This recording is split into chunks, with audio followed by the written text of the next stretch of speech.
Hi, this is Rod Sant to Massimo with the Massimo Group, and we're really excited about this next Top Producer Series. We have with us a special guest from Minnesota, Mr. Matt Angelson of Avison Young, who's a vice president there in the office. And Matt specializes in office agency and tenant representation for a specific niche, which we will get into. Matt, welcome to this Top Producer Series. Thanks for having me. It's an honor to be here. Well, Matt, we're so excited about having you here. And what we like to do and our audience likes to hear is, of course, is where it all began. How does someone go from, where do you go to college, I guess we'll start out with, and then how we got there. So let me start with, before college, where did you grow up? I grew up in western Wisconsin, right on the Mississippi River, and family moved there in the mid 80s. My father, I'm second generation real estate, so my father brought us out here from the East Coast, and I identify with being part of the Twin Cities, Minnesota, Wisconsin area. Okay, so if you're in Minnesota, Wisconsin, and you're growing up, does that make you a Packer fan or a Viking fan? Boy, that's a tough one. I'm not a big football guy, but if I did, I'd gravitate more towards the Vikings. My wife, the lifelong Packer fan, and we have one or two good arguments a year, generally around who's going to win that game. Now, my kids, I've got one Vikings fan and one Packers fan. Okay. Cheese and crackers. You have a split. It's a schism. House. Yes. See, in my house, it's either you're Duke or you're out. So everyone's a Duke fan. I would be shocked if it wasn't that way. So you're growing up in the borderline of Wisconsin, Minnesota. Yep. Where did you go to school, and what did you go to school for? So I went to school in a couple different places, one in Pensacola, Florida, University of Western Florida, and majored in marine biology, but in truth, I majored in surfing and scuba diving. And then I needed to transfer out of there, and so I transferred to Drake University in Des Moines, Iowa, and was there and had a wonderful time, and got serious about learning, and graduated with a Bachelor's of Fine Arts in Music Education. Music education. So you graduate or degree in music education. You're an accomplished surfer and scuba diver. So what does one do with all this talent and education? Where does one go? What's the first gig you got? So the first gig I ever got, I'll just say when I was in college, I've been a performer of jazz, rock, and classical musicianship since I was 15 years old. And so that's basically how I partially paid for college and what I did after college. I was a performing musician around town, toured with a lot of people. I learned very quickly that classical musicians in my particular field, which was trombone, was a harder job to get than a professional athlete.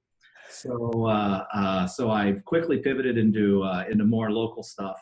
Did that for a very long time, but right around time when I got married, I needed to get, as my father said, serious about some stuff. And like I said, he's second generation real estate, so I'd always been around commercial real estate, been around commercial real estate brokers, developers, investors, because they're the friends of our family and in our social circle.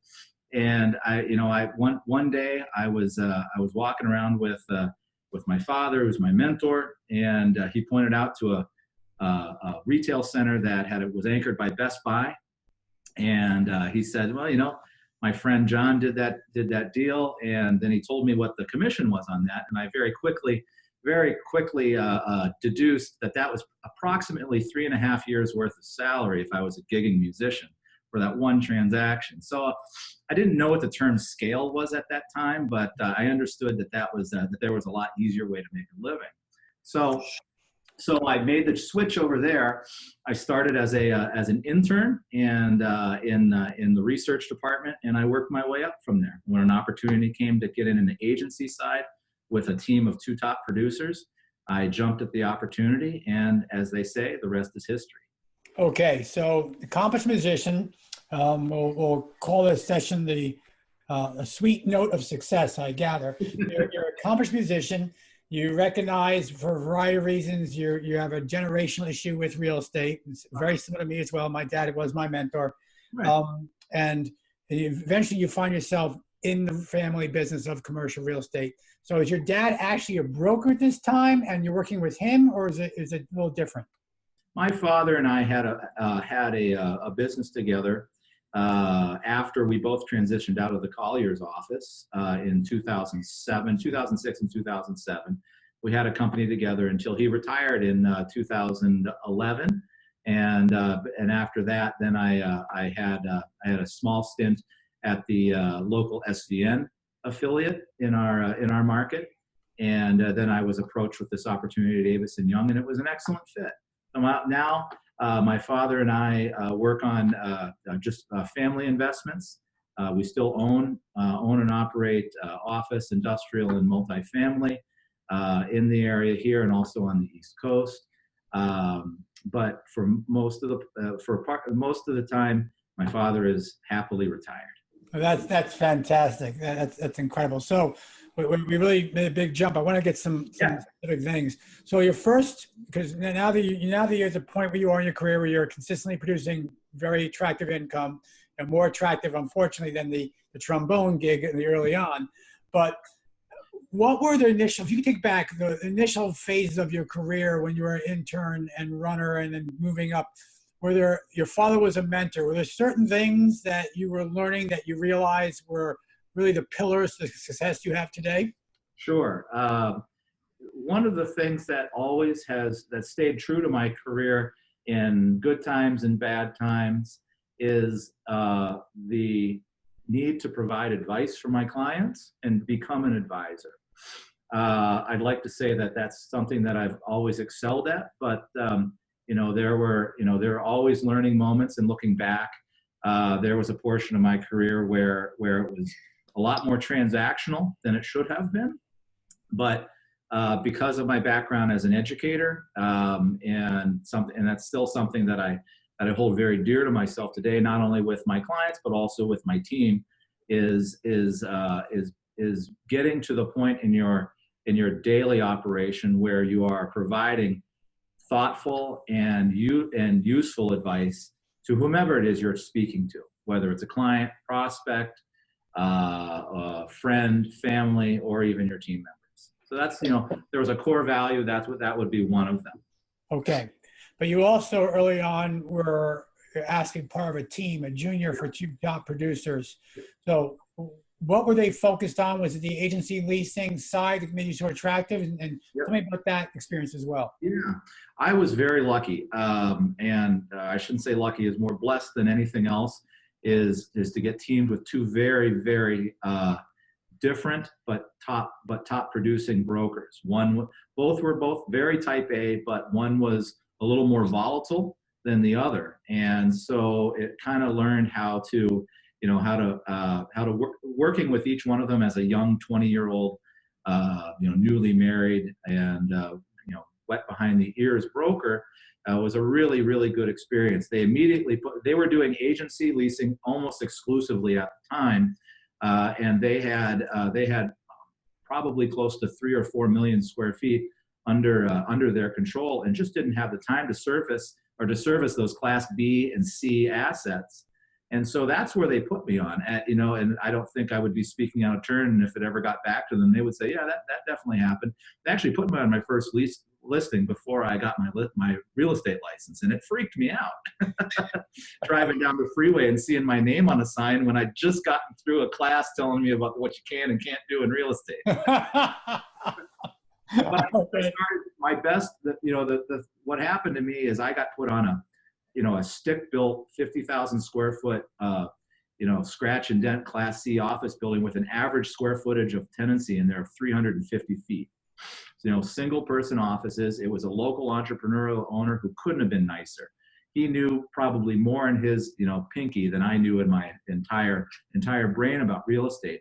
But he was really helpful in walking me through the process and walking me through with his attorney, what all the language in the lease was.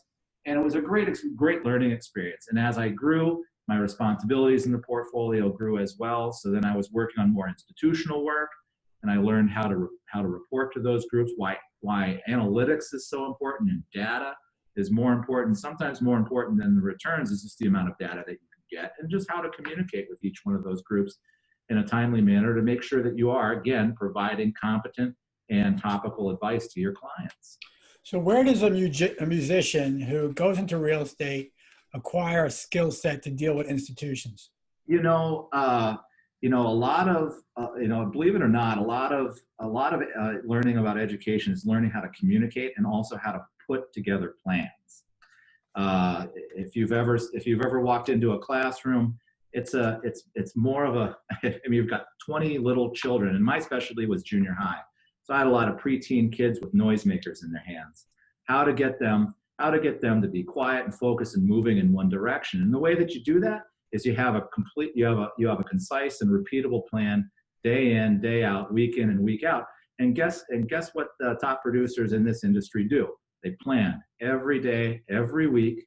And so, believe it or not, a lot of the techniques that I learned as an educator and also as a performer translate into presentations with prospects, and also putting together the plans. Institutional asset managers, they love being able to walk into a meeting with their superiors and being able to lay out what's going to be happening on their asset in our market on a real-time basis, and that's what we provide. So it's not, the conversation always comes to like, well, how did you learn these skills coming from a fine arts background? And really, the concepts are really not that different. Well, I appreciate that, and that's what I was going to go to, some similarities between your music career and what you're learning now. And I see that the need to plan and orchestrate, for lack of a better term, is really key to where you're going. So let's do this. Yeah. You've now been with Angleson Young for 3 years, is that correct? Almost 3 years. Yeah. And you're running a team of how large? 3. 3 people. We'll get into the team in a little bit, but for now, take me through a typical day. I mean, I know you're married, you have 2 kids. So take me through the day. What does a typical day, nothing's typical in real estate, I get that. Yep. What's a typical day look like for you? And break it down.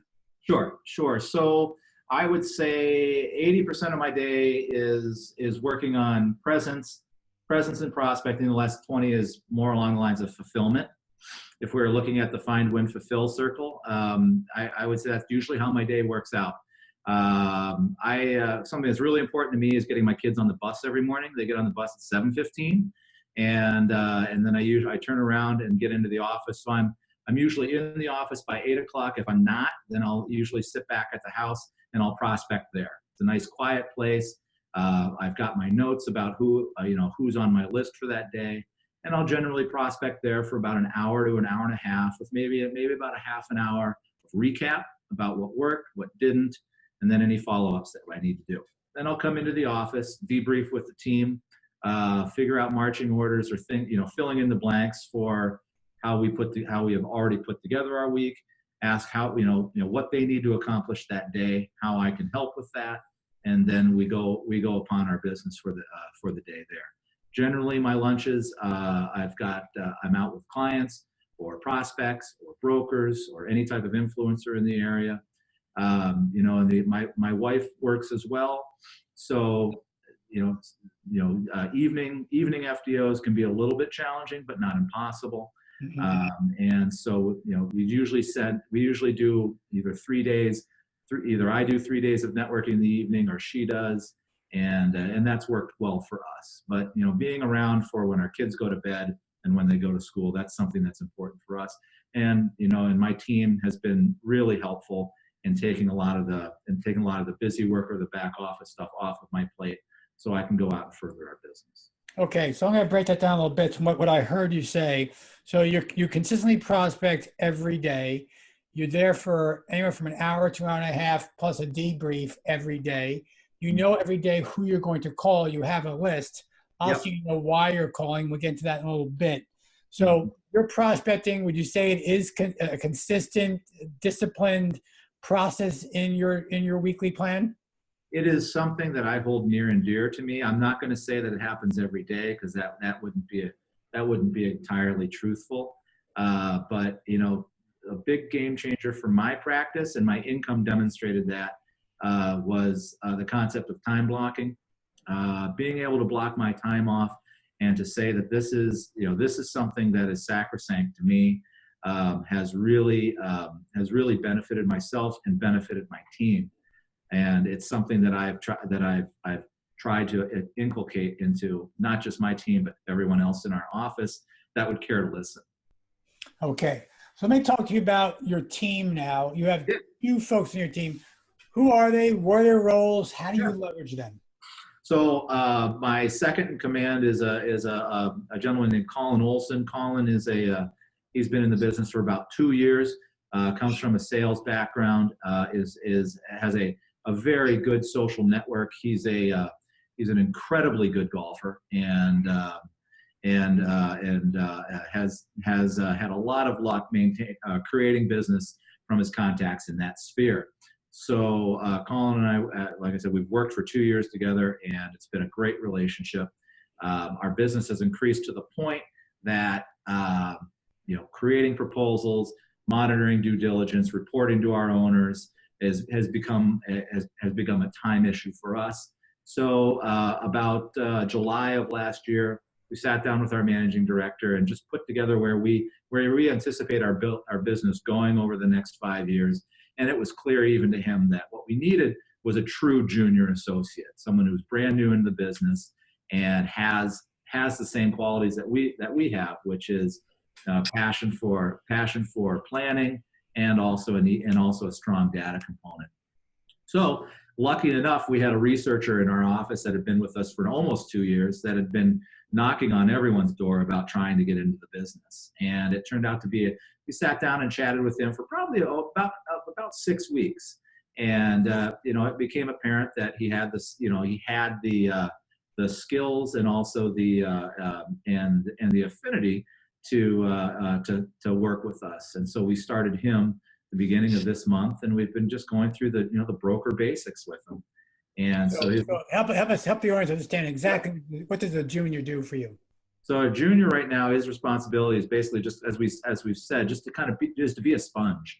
His affinity is research, and so there is a component of his day that goes to that. So researching our prospects and doing it in a more efficient manner than I can. Someone once told me that just because you can do something doesn't mean that you should do something. So we've been able to offload a lot of that onto him, and then he's been able to do a lot of the showings that we have had for a certain size range, which frees up a lot of our time to do what we should be doing is out prospecting for business and maintaining the relationships that we currently have. Okay, perfect. And you're Colin, the golfer. What are his core? Sorry, say again. Yes, that's right, Colin the golfer. Okay. What are his core responsibilities? Is it a geographical focus for origination, or is it something different? What is his key responsibilities? That's a great question. So one of the lessons learned from previous iterations of our team, we went through and audited our business, our deal flow the last year, and we did very, very well. But we did very, very well, as I like to say, despite our efforts. It was very clear by looking at our data that we were all working on the same transactions at the same time. And we weren't leveraging what is most important to us, our time. We only have 2,000 hours in every year. So getting all of us to go and spread out into different geographies, different asset classes, and different product types is something that is very important to me. So that's what we've been working on. So Colin's responsibility is in a completely different subset than where I'm working on. On the agency side, he's on. We all work our listings together, but we work on different sizes. If it gets to a certain level, then Colin will be involved. If it gets to a certain level, then I'll step in. But in terms of tenant rep, we all have what we kind of call our affinity types that we like to work with. And that came from constructing our avatars and putting together our business plan for the first part of the year. We identified who our ideal prospect that we'd like to work with, and we're focusing on them. And we found that when we're in presentations with those groups or having lunches with those groups, the conversations are a lot freer, a lot happier, and a lot more open. and as such, our strike rate has been much higher since implementing. Okay, some keys there I want to make sure I reiterate because I understood it. I want the audience to understand it. So when it comes to your sales efforts, you're junior, then Colin, then you all get engaged at different levels, different thresholds. Could be sales price, could be size, could be certain things. We won't get into the specifics, but you have a certain threshold, a line of delineation for everyone to get involved, which is ideal, fantastic. When it comes to the tenant rep side, a little different. Those lines aren't necessarily based on size of deal, but more based on the actual segmentation, industry focus, type of tenant. And so you all know that tenant, like you said, the avatar we want to work with, who we're good at working with, maybe a healthcare insurance, maybe a medical tech, maybe someone different that just based on who they are and how they do it. And you have an expert within the team to work with those folks. Is that accurate? That's exactly right. And we also do have income sizes that we guide to, and everybody has calculated what their hourly worth is and can very easily, when they're approached with an opportunity, just get that calculator out as you're talking to that person and see whether or not that works for them, or if it works for someone else on our team, or if it works for someone else in our office. If it doesn't work for someone else in our office, we're Minnesota nice here. We are allowed to refer to trusted friends that we may have worked with in the past. As you know, as long as the person on the phone is having a positive outcome, that's what we're trying to achieve. Well, that is awesome. Actually, awesome, Matt. So now we talked about your team and the breakdown, responsibilities, and the segmentation. We talked about your prospecting, your discipline efforts, your more consistent prospecting, how you do it, how you go about it. Now let's talk about the marketing of the team. Certainly, you're going after several avatars, so it's different messages. Office agencies different than tenant representation. How do you balance those two segments in the market like Minnesota? That is, we've had a lot of our friends in our Avis and Young offices in the larger markets. They cannot do that in their marketplace. It's just shunned. You're either in one or the other. Right. And Minneapolis is a small enough MSA where you can do those kind of things. Not necessarily. It's not like it's not like a very small MSA when it's a matter of survival. But I do think that my experience as an owner and also as an asset manager, running brokers in multiple markets, I think that that's a value add and definitely a competitive advantage that my team has to many of the other teams that are going after agency leasing. So that is one reason that we continue with that. And also it's a market that we can definitely add value. We're a small office here. We're 28 agents and support, and we're looking to grow in all product types and all classes. So we all want to do our part, and so that's the reason that we continue. That we do see agency as being a big part of our business.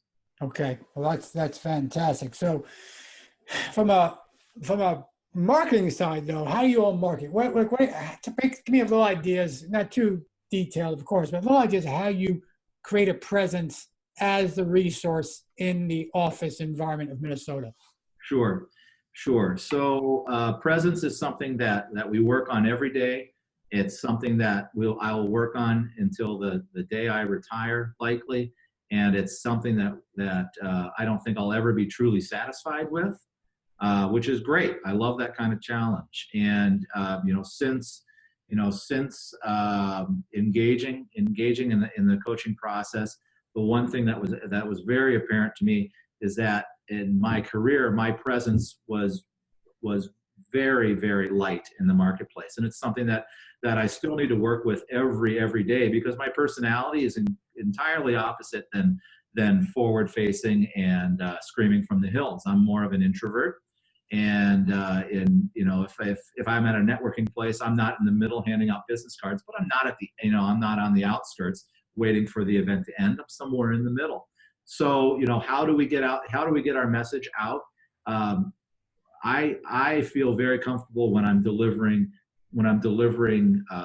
topical and relevant advice to everybody. So what we have done with our marketing department is we have set out a year's worth of blog posts, white papers, and things of value that we can send out to our prospects. And each one of our avatars, so our avatars for office agency and our avatar for tenant rep, both have a separate marketing strategy with articles, cards, separate letters that we feel or that we know will pique their interest. So when we eventually do get into the prospecting section, they'll at least remember us and be more likely to take our call and to meet with us. And that has borne true on a lot of different occasions. To break my practice down into a real simple soundbite, it's letter, cart, call, meeting, proposal. It's 5 things. Letters, cards, calls, meeting, proposals. I love it. It works. That cadence works. Yep, it works. Well, Matt, you're a secondary market in Minnesota. Yep. You're doing extremely well. You've got your team now rolling. So what do you see in the future? Is it a bigger team? Is there a wider range of offerings? What do you see from Matt Angelson and your team in the next 5 years? The one thing that I've noticed since we've been focusing on a higher quality of clients in the last 2 years is their needs in multi-markets. So I would say as our practice grows and we continue finding success and targeting those type of people in a regular and relevant basis, I would see that our multi-market opportunities are going to increase exponentially over the next 3 to 5 years. Okay. And so for those that are maybe struggling in commercial real estate, either they're stuck, we all know, there's some folks that we call them peer plateaus, or maybe they're new to business. What sage words of advice would you share to help them move and take that next step? Nothing about us or coaching, but about commercial real estate. What sage advice would you give to them? The first one, if I had I thought about this as what would I have changed about my first part of my career getting into the business. Like I said, I was very blessed to basically be dropped into a ready-baked portfolio of business. And so my skills of creating business and prospecting weren't honed because we had that ecosystem already built. I would say as quickly as you can get into a regular habit of planning your week and making sure that there is prospecting involved and working on presence, that is going to pay dividends more than anything else. I'm 45 years old. I've been doing this for 20 years, and I still have these light bulb moments in my practice. And once I saw the results from just simply turning my emails off, turning my phone off when I'm prospecting, and doing that every day has been absolutely a game changer. And also the thing is, stop worrying about doing something wrong. Version 1.0 is better than 0.0. And get out and do it. Yeah, that's so true. True. I just had that conversation with our junior broker because he's, God bless him. He wants to do a good job and make the team in the office proud, but you got paralysis through analysis, and you got it. Sometimes you just got to get it out there and fly, little bird. And I was thinking about, I thought you were going to ask a question like that. Just go out there and do it. Yeah, I know all these silly acronyms, and I do believe, fear, false evidence appearing real, fail, first attempt in learning. And I do believe those are all so true. Yeah. So, Matt, you have good news for you. I'm 55. I still have light bulb moments. So you got a lot more light bulb moments than I do. Yeah. Well, Matt, I can't thank you enough. This is truly the sweet note of success from professional musician to now top producing commercial real estate advisor, not broker, advisor, as you suggested. It's a pleasure us working with you, but more importantly, seeing you continue to grow and continue to watch you in the future. And we thank you for your time, and best to you, and best to, against both the Packers and the Vikings, depending on who I talk to. Hey, Matt, take care. Thank you, Rod. It's been a pleasure. Bye-bye. Bye.